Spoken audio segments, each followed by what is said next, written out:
Wild West stories. It hurts. Inside too. The rancher lifted her dress and froze. The first sound wasn't the wind. It was a breath breaking in half. He found her at the wire fence where his north pasture met the Badlands, half collapsed, half praying, both hands wrapped around her belly like she was holding in the world itself. Blood had dried black on her thighs. Ash had been rubbed across her skin in a rough circle, the kind of mark you don't forget once you've seen it, the kind men make when they believe God is a knife. "Don't pick me up," she rasped. "It hurts. Inside, too." Elias Crow was not the sort of man who listened to pain before he listened to duty. 52 years on the high desert had tempered him into something quiet and hard. He'd buried a wife, a son, a dog, an orchard, and 3 winters' worth of neighbors. He'd learned how to measure a storm by its smell and a man by his eyes. Yet nothing in those seasons had trained him for the sight of this girl, the way her breath trembled and still kept going. He slid from the saddle without a word. The horse, Old Sable, dropped its head and snorted, steam unfurling into the pale morning. The girl's dress was torn where someone had grabbed and dragged. The ash mark was cut at the edges, as if a blade had described its boundary. When Elias touched the earth beside her, the dirt was still warm from her collapse. "Can you stand?" he asked. She shook her head, curls stuck to her cheeks with dust and sweat. Her eyes were too bright for the shade. "If I stand, it'll come out," she whispered. "They said it had to be born under a black sky, with the chant." Her voice broke like dry wood. She swallowed. "Please, no more talking. Just away." Elias didn't argue. He slipped his arms under her, feeling both weight and absence. The weight of the child, the absence of anything else the world hadn't already taken. As he lifted, she hissed, bit her lip, and arched with pain that seemed to reach into the roots of the sagebrush. He set her across his saddle, mounted behind, one arm a brace around her shoulders, the other hand on the reins. Old Sable stepped careful, as if he too knew that every jostle was a lit match. The sun hadn't cleared the mesa when he got her to the cabin. Cottonwoods whispered along the dry creek. The water under them was a memory in summer, a secret in spring. He shouldered through the door, the boards complaining like old men, and laid her on the bed that had once been his boy's. Her breath fluttered. A glass bead on a string at her throat clinked against her collarbone. The bead was smoky, with a little curl of something trapped inside. Hair? Ash? He forced himself not to guess. "Name?" Elias asked, fetching water, tearing a clean shirt into strips, moving in the efficient rhythm that had kept him alive when rattlers, blizzards, and debt collectors couldn't. She stared at the rafters like there might be words carved there. "Rhea," she said finally. "Rhea Kincaid." He cleaned the dried blood gently, then stopped. The ash mark at the base of her belly wasn't just a circle. Inside the ring, someone had pressed a crooked spiral, the line cut shallow in places and deep in others, so that it bled in a pattern. Elias's mouth went flat. He had seen brands on cattle, on horses, on one thief dragged through town. He had never seen a man who'd carve a map on a girl. "Who did this?" he asked, voice quiet as snowfall. She flinched. "My father," she said, "and the men who follow him. They call themselves the Ember Lot." Her lips were dry. He lifted the cup, and she drank in small sips, the water carving relief into her face. "He thinks the desert's punishment is our fault. Thinks rain needs an offering." She closed her eyes. "He says the first water belongs to the first blood. Elias had no sermon for that. He only had a fire. He fed it. As sparks jumped like insects in summer, the cabin filled with the old, comforting smells: pitch, bread scraps in a tin, coffee gone bitter in the pot. He rapped her belly, hands steady despite the anger warming through his bones like whiskey on an empty stomach. "Your father's name," he said. "Arlen Kincaid," she whispered. People used to shake his hand the way men shake a judge's, but then Pastor Morrow came through and said the Lord had written a new chapter on the wind. Arlen started spending nights out past the salt flats, listening. Said the words were clearer there. He stopped sleeping, stopped laughing, started reading faces like clouds. Elias nodded. Just once, a careful thing, like setting down a loaded rifle. "You ran." "Last night." Her eyes flicked to the window, as if it were a calendar. They were drinking and singing. Morrow said the moon was the right shape. Said the child had to be marked with ash and promise. I heard my father cry. She swallowed. Not the way a man cries for goodness. The way a man cries for something he's decided to do. I left while the song had them. The dogs barked. She touched her belly, a gesture both apology and oath. "It hurts inside, too." Elias looked at the door. At the bar he rarely bothered to set. He set it now. He checked the rifle, the pistol, the extra shells tied in a sock. He moved without hurry, because hurry gets men killed. But the quiet around his movements had a speed in it. "You're safe here," he said. The lie wasn't in the words, it was in the world. The world did not promise safety, it promised consequences. The wind poured the cabin's seams. Far off, a hawk drew circles nobody could read. Rhea's breathing evened, but never smoothed entirely. Pain made ripples under her skin. Elias heated water again, added a crushed sprig of sage to trick the air into smelling clean. He thought of his boy, Levi, who had died at 13 when the fever took the town, and the preacher lost his words. He thought of Levi's last request. "Tell me something that doesn't end," and how Elias had lied with mountains. "Why help me?" Rhea asked, eyes half-lidded, voice threadbare. "Because you asked," Elias said. He didn't add, "because I can't bear a world where a man doesn't answer that." Outside, the country was growing its color. The mesas lifted their red backs. The greasewood flashed its tiny, stubborn green. A cicada wound itself up like a toy. Then, too soon, came another sound. Hoofbeats. 3, maybe 4 horses, not in a hurry, but in agreement, which is worse. Elias went to the window. Dust plumed at the far edge of his yard. 3 riders resolved from the haze. 2 spelled out roughs, hats cocked to a bravado angle, rifles across their laps. And 1 figure who sat a horse like a question mark that had made up its mind. The 3rd wore a long coat despite the heat, white cuffs stained with something darker at the hems. Even from a distance, Elias could feel the circumference of that man's certainty. "Can you sit up?" he asked Rhea. She nodded, then didn't. Sweat crawled along her hairline. Elias slid the rifle to her hand. "If they get past me, you point, and you ask the question bullets ask. Understand?" Rhea looked at the gun like it was a book in another language. Her fingers, though, found the stock with that simple human genius for survival. "I don't want anyone to die," she said. "Not even him." Elias's jaw worked.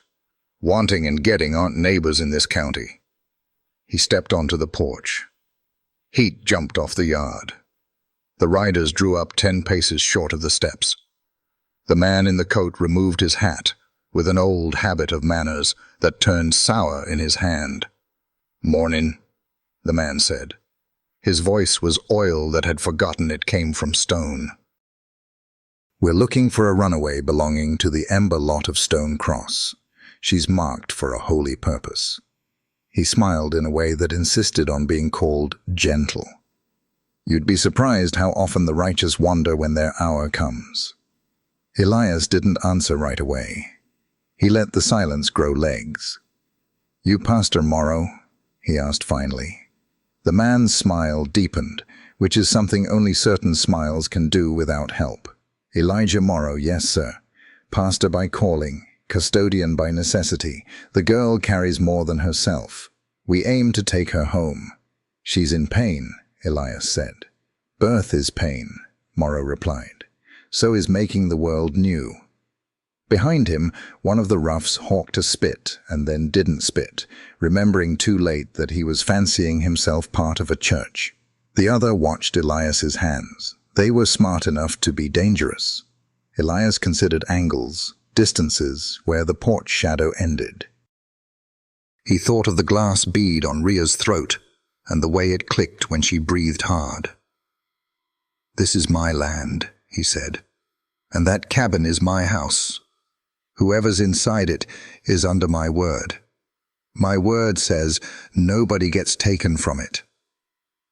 Morrow sighed like a teacher marking a wrong answer. Mr. Crow. Mr. Crow, men who stand against the inevitable get ground down to powder.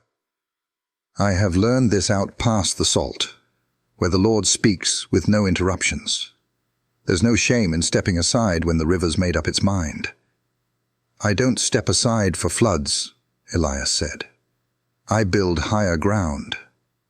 Morrow's eyes cooled. Then I'll speak plain. The girl is my flock. The child is my covenant. Arlen Kincaid has ceded the matter to me. If you press yourself between a father and his redemption, you'll become the example the rest of the valley needs. Arlen has a father's hands and a butcher's assignment, Elias said. Tell him he can come take back one and leave the other on my porch. The roughs shifted, leather creaking. Morrow lifted his hand slightly, and both men eased. We will return, the pastor said. At night, when the sky is a bowl fit for offerings, and we will return many. He set his hat back on his head with a care that felt like a threat. Consider mercy while the sun is generous. They turned, rode away, and left their exhaust of dust like a curse spelled by hooves. Elias watched until they shrank to the size of bad ideas.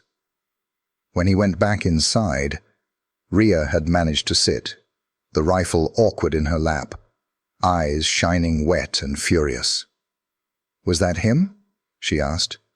Morrow? Yes. Then my father will come too. Elias nodded once. Most men don't send their sins to do the part they want most. He sat on the chair by the bed, the chair that had learned every weight of waiting. The fire popped. A scrap of ash lifted and vanished. We'll make a plan, he said. We'll gather water. We'll hammer the bar into something that thinks for itself, and we'll hope. Rhea looked down at her belly, palms spread like a prayer that had grown a body. Inside hurts, she murmured, but there was an ember under the words now, not just a wound. But not all of it. Elias nodded toward the door where daylight had drawn a bright blade across the floor. It'll hurt less when the sun goes down, he said, and then more again when the darkness starts asking questions. But here's the bargain, Rhea Kincaid. So long as I'm breathing and able to lift a rifle, no man will decide your name for you. She let out a breath that tried to be laughter and failed and was forgiveness instead. For a long moment, the cabin held them, old man and marked girl and the thing between them that wasn't quite family yet and wasn't duty anymore either. Out beyond the fence, the day rose with its usual cruel beauty. Somewhere on the far side of the salt flats, men counted bullets and blessings in the same column.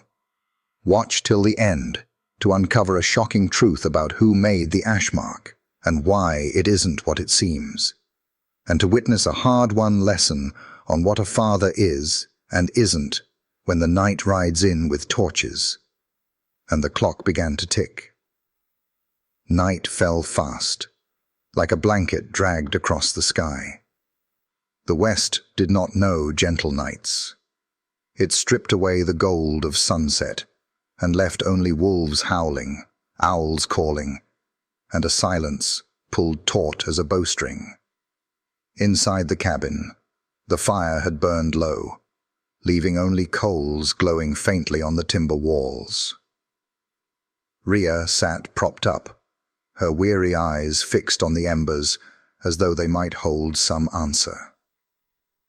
Pain rippled through her belly in waves, yet her hand clutched Elias's rifle like a talisman. The old rancher sat not far away, hat on the table, revolver in his weathered hands. He polished the steel with slow, steady motions. He had fired in winter blizzards, brought down wolves and thieves alike, but this was different. This wasn't just another fight. This was a war between conscience and madness. "You're not afraid?" Rhea's whisper was hoarse, thin as wind through canyon cracks. Elias lifted his head. Firelight flickered in eyes that had seen too many graves. Afraid? Of course. Only a fool isn't, when death is on its way.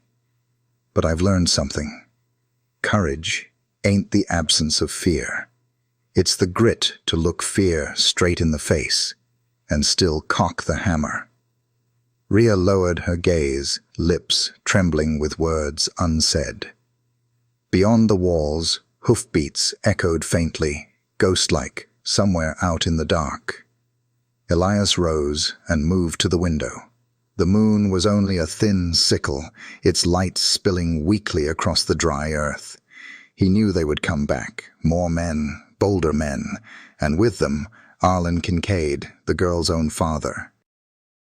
After a long moment, Elias returned, his hand resting gently on Rhea's shoulder. "You need to set your heart straight. Tonight might turn bloody. I can't promise victory, but I can promise this. I won't hand you over." Tears welled in her eyes. "I ran from him. Yet deep down I still prayed he'd choose me over his madness. Once, he was a good father. A good father doesn't carve a blade mark into his daughter's flesh," Elias said, his tone steady, but not unkind. The wind clawed at the cabin walls, carrying the smell of dust and ash. Elias sat again at the table, silent, listening. At midnight, the wall clock chimed 12. Outside, the ranch dog gave a sharp, mournful howl, and then fell silent. Elias's hand closed around his rifle. Out of the night, torches flared. 1, then 2, then a dozen. A procession of fire eyes riding closer, like a host of demons. Rhea's grip on the rifle tightened, sweat cold on her brow. "They're here," Elias muttered, his voice steel hard. Rhea swallowed, heart pounding. "What if you fall?" Elias managed a faint, broken smile. "Then you stand. And remember this. No man writes your fate but you." Outside, the hoofbeats thundered nearer. Voices shouted. The torches painted the desert red, shadows rising and falling with each stride. And at their center, Rhea saw him, Arlen Kincaid. His hair had gone gray, but his eyes burned with fanatic fire instead of fatherly love. Her breath caught, a sob tangled with disbelief. "Father." Elias stepped onto the porch, rifle in hand. He stood tall, his shadow stretching long across the dirt, bracing himself against the storm about to break. "Tonight," he murmured, The desert will learn who keeps their word. The desert night held its breath. Fire danced on the horizon, carried by a dozen torches swaying with the rhythm of hooves. Elias Crow stood on the porch, rifle leveled across his chest, eyes fixed on the figures drawing nearer. He had seen war before, between ranchers, between men and the land itself. But this had a different weight. This wasn't about property or cattle. This was about the soul of a girl and the madness of her blood. The riders fanned out, forming a half-moon before the cabin. Flames licked the wind, casting shadows across their faces. Rough men with eyes glazed by devotion or drink. And at their center, Arlen Kincaid dismounted. Time had changed him. His shoulders hunched as if bent beneath invisible scripture. His hair, once black as mesquite, was now streaked silver, but his gaze burned with a fever no age could quench. He clutched a Bible in one hand and a long knife in the other, its edge catching the torchlight like a serpent's tongue. "Crow," Arlen called, his voice booming like thunder through the stillness. "You've taken what is mine. Hand her back, and the Lord's wrath won't fall on your house." Elias stepped forward, rifle steady, boots grinding the dust. "Your daughter isn't a heifer to be branded, Arlen. She's flesh and blood, and she's not yours to sacrifice." A murmur rippled through the riders, some shifting uneasily. One man spat into the dirt. Another muttered a prayer. The name Ember Lot hung on their lips like a curse and a creed. Inside the cabin, Rhea clutched the rifle Elias had given her. Through the crack in the door, she could see her father, the man who once lifted her to his shoulders to watch the harvest moon, the man who told her stories of the desert's beauty. That man seemed gone. What stood in his place was a shadow driven by prophecy. Arlen's eyes narrowed. "She is the vessel. The storm will come only through her blood. I have seen it. Pastor Morrow has spoken it." He raised the knife, the blade flashing. "Would you deny rain to the valley? Would you condemn the land to thirst?" Elias's jaw tightened. "I'd sooner see the desert burn than let a man cut his own kin for clouds that'll never come." The air thickened. For a moment, silence stretched like a noose. Then one of the riders, eager and blind, jerked his revolver free. The crack of gunfire shattered the still night. Elias dove sideways, firing back in the same heartbeat. His shot found the man's chest, hurling him off his horse into the dirt. Chaos erupted. Torches swung wild as men scrambled, some drawing, others hesitating. Horses screamed, stamping at the sudden violence. Elias fired again, the recoil slamming into his shoulder. Another rider toppled, his torch rolling, sparks scattering like fireflies. Bullets tore through the porch rail, wood splintering inches from Elias's leg. He ducked, rolled, and came up firing, his weathered face set like carved granite. Inside, Rhea pressed herself against the doorframe, trembling. The rifle in her hands felt heavier than her own body. She wanted to shut her eyes, but the sounds dragged them open, the whistle of lead, the guttural curses, the cry of men struck down. Through the haze of smoke, Elias saw Arlen standing unmoved, his knife raised toward the heavens. "Do not falter," Arlen bellowed. "The blood must flow." Elias's next bullet knocked a torch from a rider's hand, plunging half the circle into darkness. But there were too many. A slug grazed his arm, hot pain flaring through muscle. He staggered, but his rifle barked again, and another man fell. The porch shuddered as boots thundered up the steps.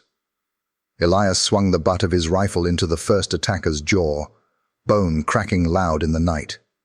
He jammed the barrel into a second man's gut, fired point blank.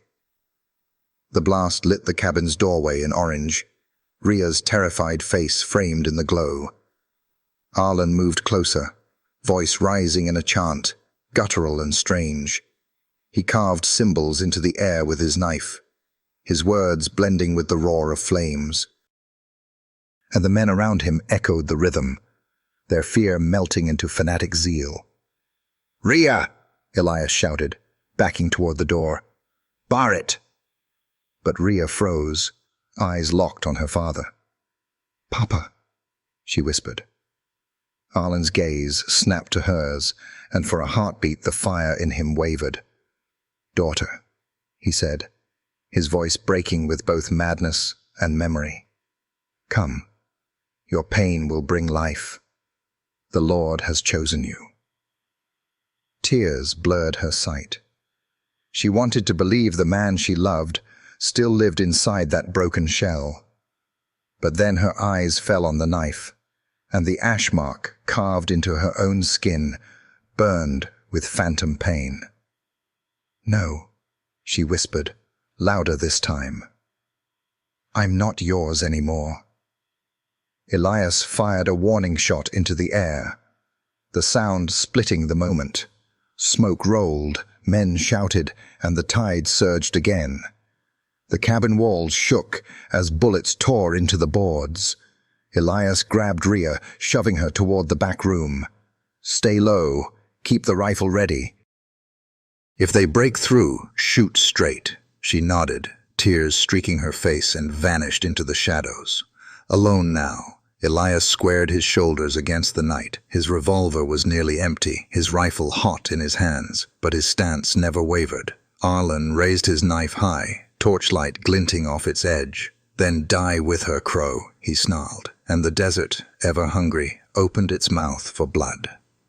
The desert was awake now. Gunfire cracked like thunder across the flats, torchlight scattered in the wind, and the smell of blood mixed with the smell of burning pine. Elias Crow reloaded with the calm precision of a man who had long ago accepted death as an old neighbor. His rifle slid open, shells clinked to the dirt, fresh cartridges fed into the chamber. He rose from behind the shattered porch rail, eyes hard, jaw clenched. Arlen Kincaid's men regrouped in the torchlight, anger bristling sharper than fear. Two bodies already bled into the sand. Their horses bolted into the night. The others crouched low, revolvers glinting, waiting for Arlen's word. And Arlen, he stood unmoved, knife in one hand, Bible in the other. His voice carried like a sermon carved in stone. "Do you see it?" he shouted to his men. "The desert takes the unworthy. Their blood prepares the earth. But hers," his knife pointed at the cabin door, "hers will open the heavens." Inside, Ria crouched by the back window, rifle cradled in her arms. Her breath came ragged, every contraction a dagger of fire through her belly. But her eyes stayed on the shadows outside. Her father's voice no longer sounded like scripture. It sounded like madness echoing in a hollow cave. Elias stepped off the porch, boots crunching in the sand. He leveled his rifle at Arlen, not at the men. His voice was steady as a granite bluff. "Put down the knife, Kincaid. You want rain? Pray for it like the rest of us. But you won't find it in her blood." Arlen's eyes gleamed fever bright.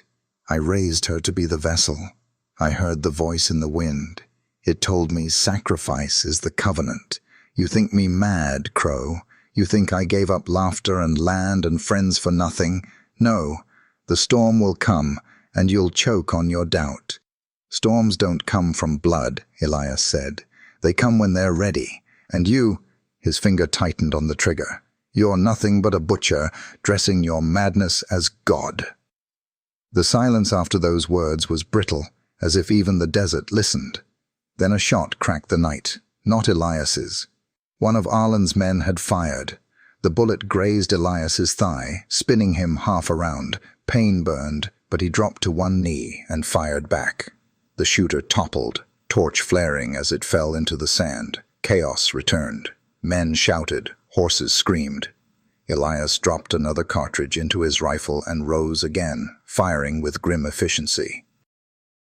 He hit a shoulder, a leg, forcing them down one by one. The torch circle broke, shadows scattering. Through it all, Arlen did not flinch.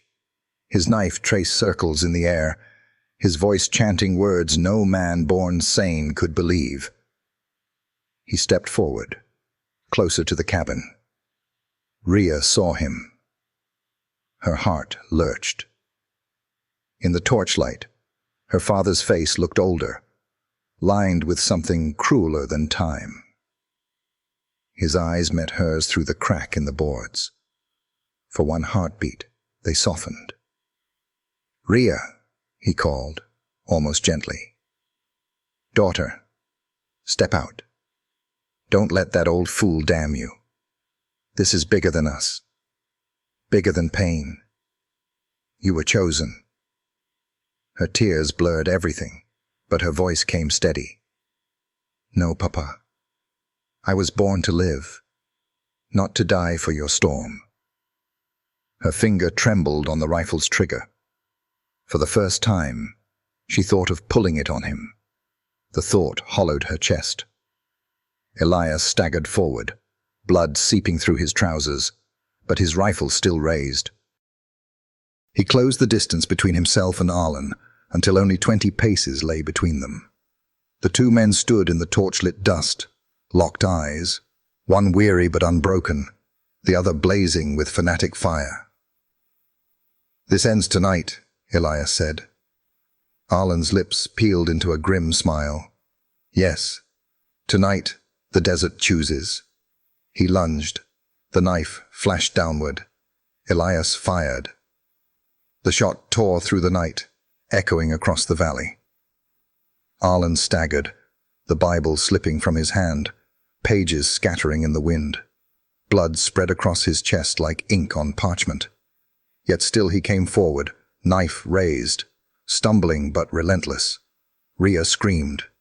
Elias's second shot boomed. The knife fell. Arlen dropped to his knees in the dirt, breath ragged, eyes locked on his daughter, through the cabin window. "Rain," he whispered, blood on his lips. "It will come." Then he collapsed, the sand drinking him in. The men who remained froze, stunned. The fever in their eyes broke. One by one they mounted their horses, torches abandoned in the dust.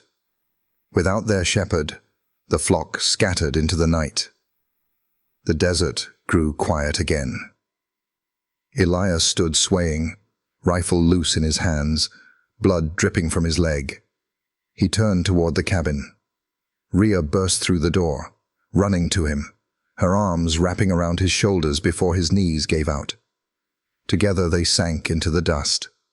Her sobs filled the night, mingling with the crackle of dying torches. Elias held her tight, his voice rough, but certain.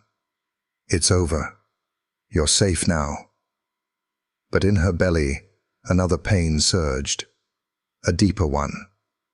She clutched herself, gasping. Elias looked down, realization burning through his exhaustion. "No," she whispered, terror in her voice. "It's too soon." Elias pressed a hand to her back, guiding her toward the cabin. "Then we fight again, Rhea. Only this time, we fight for life." The torches guttered out behind them. The desert, silent witness, chose not to answer. The cabin walls shuddered with every gust of desert wind, the air heavy with ash and the metallic sting of blood. Elias Crow lowered himself into the chair by the hearth, pressing a strip of cloth against his wounded thigh. He had fought men, storms, and hunger in his life, but the look in Rhea's eyes now chilled him deeper than any wound. She clutched her swollen belly, doubled over in pain. Her lips trembled with a cry she tried to swallow, but it broke free anyway, raw and terrified. Sweat slicked her hair to her temples, and her face glowed pale in the firelight. "It's starting," she gasped. "God help me, Elias. It's coming now." The old rancher rose, ignoring the scream of pain in his own leg. He fetched clean rags, the kettle of boiling water, and the knife he'd heated in the flames. His hands were steady, though his heart battered his ribs like a fist. He hadn't delivered a child since his wife. So many years ago, so many memories buried. "You're not alone," he told her, voice low, unyielding as stone. "Breathe. Hold on to the fire, not the fear." Outside, the desert was still. The torches abandoned by Arlen's men flickered weakly in the dust before guttering out one by one.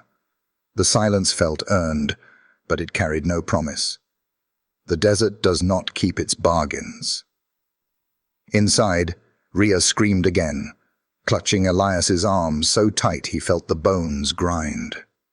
Her strength shocked him. She bore down, face twisted with agony and will, tears streaming unchecked. "You can do this," he urged, wiping sweat from her brow with a damp cloth. "Push, Rhea. The desert tried to take you, but you tell it no. You give it life instead." Hours stretched into an eternity of pain and struggle. The fire burned low, then bright again as Elias fed it. The night outside crawled, the stars watching with cold indifference. And then, at last, there was a sound.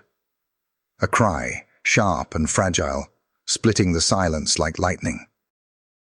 Rhea collapsed back, sobbing, tears shining on her face. In Elias's arms lay a tiny girl, red-faced, fists clenched, wailing with the ferocity of a soul unwilling to be silenced. "She's here," Elias whispered, wonder softening his voice. "She's here, Rhea." Rhea reached out with trembling hands. Elias laid the child on her chest. The baby's cries softened as she nestled against her mother's skin. Rhea's tears fell onto the newborn's cheeks, mingling with the first warmth of life. "She's beautiful," Rhea whispered. "After everything, after all the pain, she's real." "What will you call her?" Elias asked. Rhea looked down at the tiny face, so fragile and yet already stubbornly alive. Her voice was a breath, a vow. "Hope."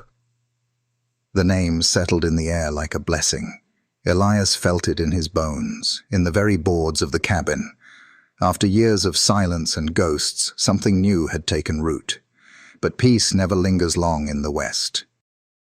As dawn crept across the horizon, Elias limped outside, rifle in hand. The sand still bore the marks of blood and hoofprints. Arlen's body lay where it had fallen, stiff now, his knife rusting in his grip. Elias stood over him, the sun painting the corpse in cruel gold.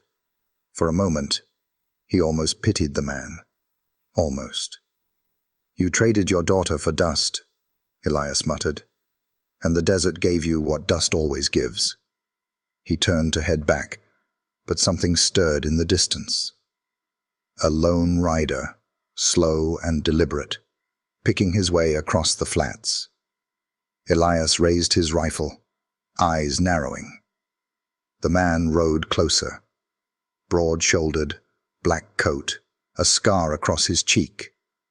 Pastor Elijah Morrow, the serpent that had whispered madness into Arlen's ear. Elias's stomach clenched. The fight wasn't over. Morrow dismounted, boots crunching the sand. His face was calm, almost serene, as though he had expected this outcome. "So," he said softly, voice smooth as oil, "the vessel lives, and the child is born." Elias kept the rifle aimed. "You'll ride back the way you came, Morrow's smile was thin, snake-like. You don't understand.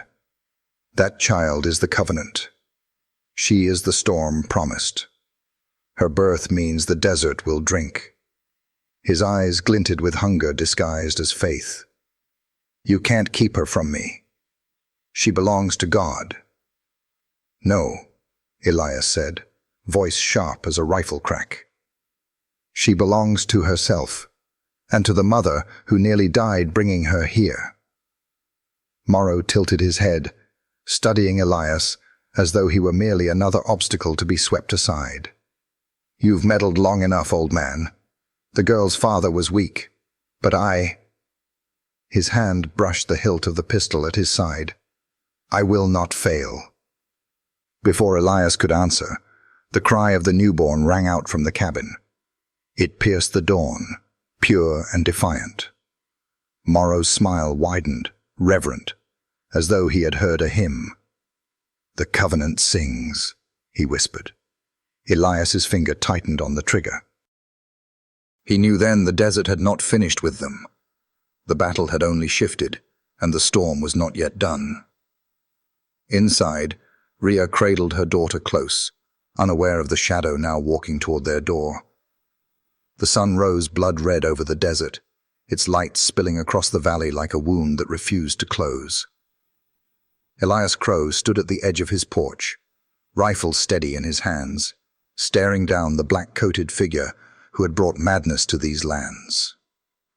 Pastor Elijah Morrow waited in the dust, one hand resting on the butt of his pistol, his other clutching the Bible, like it was both shield and sword. Behind Elias, the cabin door was barred, and inside Rhea cradled her newborn child. The baby's soft cries drifted into the morning, fragile as birdsong, yet piercing enough to cut the silence between men. She is the covenant, Morrow said, voice smooth, rolling across the sand like oil on water. You may believe you've won, Crow. Arlen is gone, but Arlen was never the fire. I am, and that child belongs to God. Elias spat into the dust, a line of defiance. You've twisted God into something he never was. That girl belongs to herself, and she belongs to her mother. That's all. Morrow's lips curved into a smile, calm as poison. Do you know what the desert whispers to me, Crow?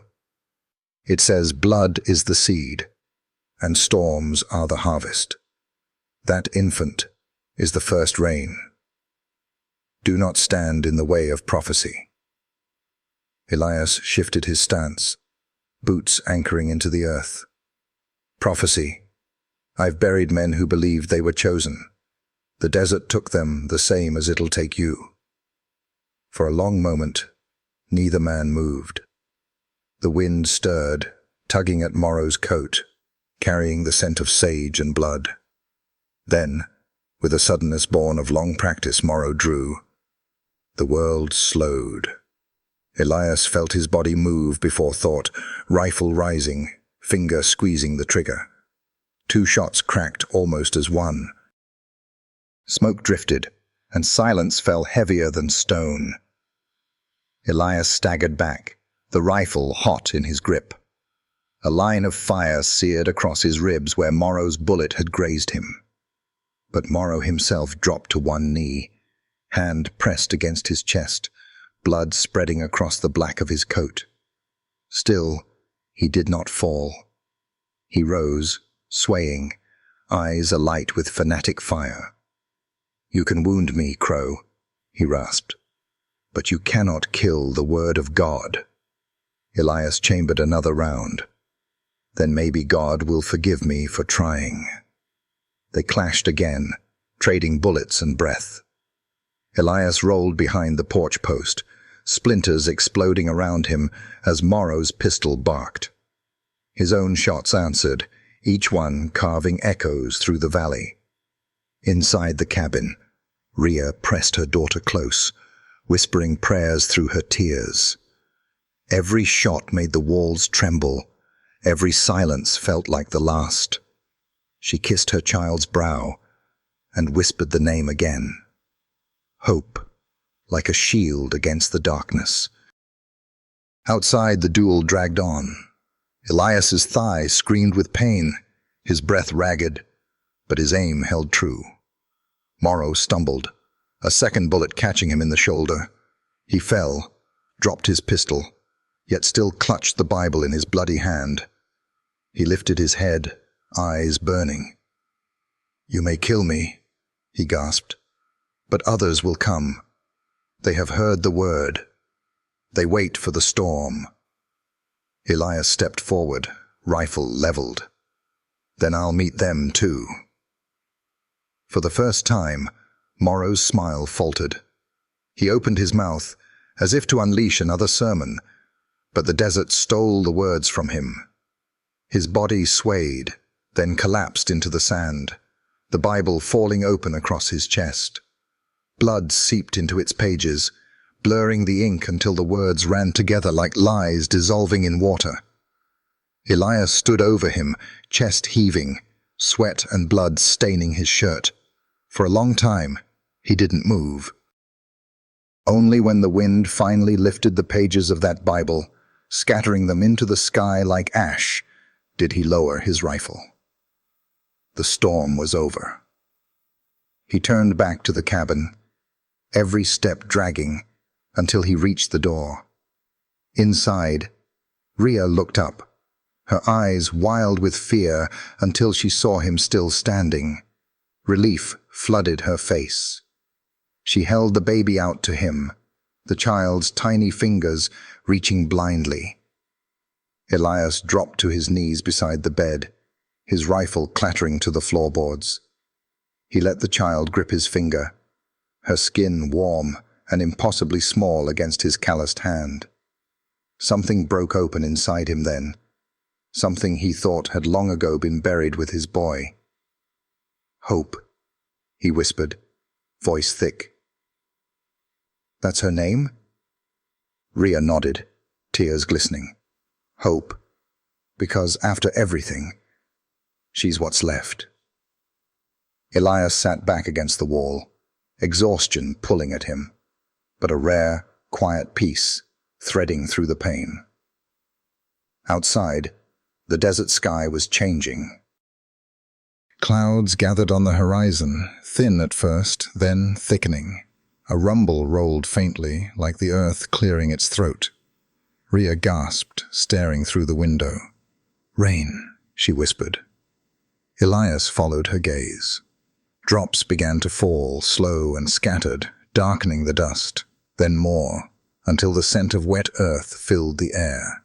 The desert drank greedily, swallowing each gift from the sky.